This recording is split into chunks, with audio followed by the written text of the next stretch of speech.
लगभग 10 बजे का समय था। उस समय मैं और मेरा मित्र अपनी कार से गुड़गांव के एमजी रोड से होते हुए गाजियाबाद जा रहे थे। काली अंधेरी रात थी। हमारी गाड़ी अत्यंत सुनसान इलाके से गुजर रही थी। हम जिस जगह से आ रहे थे वहां से यहां इस जगह पहुंचने में लगभग 4 घंटे का समय लग गया था। हमें मंजिल पर पहुंचने के लिए अभी 2 घंटे का सफर तय करना बाकी था। चलते चलते हमें भूख लगाई थी। हम दोनों मित्रों के मन में बस एक ही चाह थी कि कहीं रास्ते में कोई ढाबा दिख जाए ताकि खाना खा लिया जाए और कार के रेडिएटर में थोड़ा पानी भी डाल दें, क्योंकि गाड़ी का इंजन गर्म हो चला था। पे हमारी नजर सड़क के किनारे दूर जल रही लाइट पर पड़ी।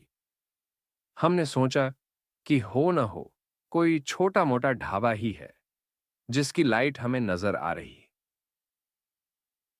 रही है। जैसे जैसे हम उस रोशनी के करीब पहुंचते जा रहे थे, वैसे वैसे वह ढाबा हमें साफ साफ नजर आने लगा था। हमने देखा कि उस ढाबे पर कोई बूढ़ी महिला सफेद रंग की साड़ी पहने रोटियां बेल रही थीं। ढाबे पर गरम गरम रोटियां सिंकती हुए देखकर हमारी भूख और बढ़ गई थी। सड़क से हमने अपनी कार उस ढाबे की तरफ मोड़ दी, लेकिन जैसे ही हम दोनों मित्र खाना खाने के लिए ढाबे पर अपनी कार से नीचे उतरे तो हैरान रह गए। मैंने जो कुछ देखा, अवाक रह गया। मैंने देखा कि दूर से जो बूढ़ी महिला रोटी बेलती हुई नजर आ रही थी, वह अब एक जवान और खूबसूरत लड़की में बदल गई थी। मैंने अपने मित्र को अपनी कोहनी मारते हुए धीरे से कहा,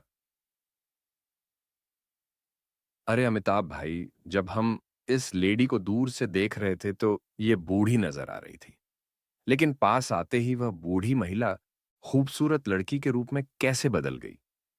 कहीं ये लड़की कोई भूतनी वूतनी तो नहीं?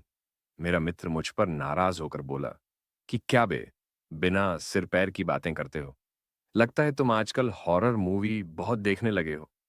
फिर मेरा मित्र समझाते हुए मुझसे बोला, हो सकता है ये हमारी आंखों का भ्रम हो, और यह भी तो हो सकता है कि पहले इसकी माँ रोटी सेक रही हो और उसकी ये बेटी रोटियां बेल रही हो। मेरा मित्र फिर मुझसे बोला, अरे रोटियां कोई भी बनाए, वो हो, हमें तो केवल खाना खाने से मतलब है। लेकिन मेरे मन में शंका के भूत ने जन्म ले लिया था। हम लोग ढाबे की बेंच पर बैठ गए। वह रोटियां बनाती हुई लड़की हमें देखकर मुस्कुरा रही थी। मेरा मित्र उस लड़की का खूबसूरत रूप देखकर पागल हुआ जा रहा था। मैंने सोचा, जब तक वह लड़की खाना लेकर आए, तब तक अपने मित्र की कही हुई बात को चेक करता हूं। यदि इसकी मां ढाबे में होगी तो वह भी अंदर ही कहीं होगी। मैं हाथ धोने के बहाने से ढाबे के उस ओर आगे बढ़ गया जहां से ढाबे का पूरा भीतरी हिस्सा देखा जा सकता था। लेकिन जब ढाबे के अंदर की ओर दाएं बाएं अपनी गर्दन घुमाकर देखा तो कहीं भी उसकी मां नजर नहीं आई। अब मेरा माथा ठनका कि इस सुनसान इलाके में एक अकेली सुंदर लड़की ढाबा कैसे चला रही है। मैंने वापस आकर अपने मित्र को बताया कि ढाबे के अंदर कोई नहीं है, उसकी बूढ़ी मां भी नहीं है। मेरी यह बात सुनकर मेरा दोस्त मुझे डांटने लगा कि तुम यहां इस ढाबे पर सीआईडी की तरह जांच पड़ताल करने आए हो या खाना खाने। इससे पहले कि मैं उससे कुछ कहता, तभी उसके किसी मित्र का फोन आ गया। वह पूछ रहा था कि तुम लोग कहां हो। मेरे मित्र ने बताया कि हम लोग गुड़गांव के एमजी रोड पर हैं। जब उसने गुड़गांव के एमजी रोड का नाम सुना तो वह चौंका। उसने कहा कि इस रोड पर रात में गुजरना खतरे से खाली नहीं है। तुम अपनी गाड़ी से नीचे तो नहीं उतरे हो? इस पर मेरे मित्र ने कहा, हम लोग एक ढाबे पर रुके हुए हैं। तब उसके मित्र ने फोन पर फिर पूछा कि यह ढाबा कहाँ है। इस बार मेरे मित्र ने बताया कि हम दोनों मित्र एमजी रोड पर पुरानी ईंटों की भट्ठी के पास पीपल के पेड़ के नीचे एक ढाबा है, वहां खाना खाने के लिए रुके हैं।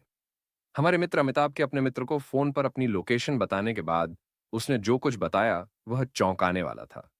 उसने बताया कि उस एमजी रोड पर कहीं भी ढाबा नहीं है।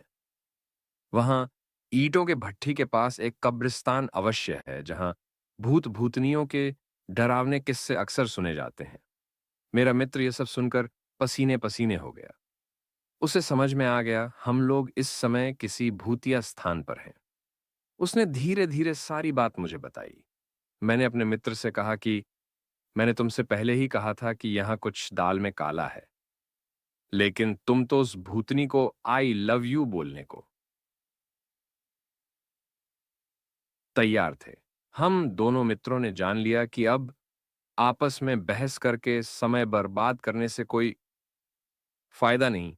कोई खतरा उत्पन्न हो उससे पहले ही यहां से भाग चले। इससे पहले कि वह खूबसूरत भूतनी अपना भुतहा खाना लेकर हम तक पहुंचती, हम उठ खड़े हुए। अब तक रोटी सेंक रही उस भूतनी को भी इस बात का एहसास हो चुका था कि हमें उस ढाबे वाली लड़की के भूतनी होने की असलियत का पता चल चुका है। वह अब हम मित्रों की तरफ क्रोधित होकर देखने लगी। देखते ही देखते वह लड़की फिर से बूढ़िया बन गई। उसका चेहरा बहुत डरावना था। उसका कोयले से अधिक काला रंग था। अंदर की ओर धसी हुई आंखें थीं। नाक के स्थान पर केवल एक बड़ा छेद था। बड़े बड़े जानवरों की तरह कान और उसके बिखरे हुए लाल बाल थे। वह खौफनाक भूतनी चिल्लाती हुई हमारी ओर बढ़ी, जैसे कि वह हमें कच्चा कच्चा चबा जाएगी। मेरे मित्र ने गाड़ी पर बैठते ही गाड़ी स्टार्ट कर ली थी। मैं भी लपक कर कार में सवार हो गया। हम कार स्टार्ट कर तेजी से वहां से भाग निकले। बिखरे हुए लाल बालों वाली वह डरावनी भूतनी हमारी कार के पीछे लगभग आधा किलोमीटर तक दौड़ती रही। फिर उसने हमारा पीछा छोड़ दिया। अब हम दोनों मित्रों ने चैन की सांस ली और फिर गुड़गांव की एमजी रोड पर रात को न आने की कसम खाई।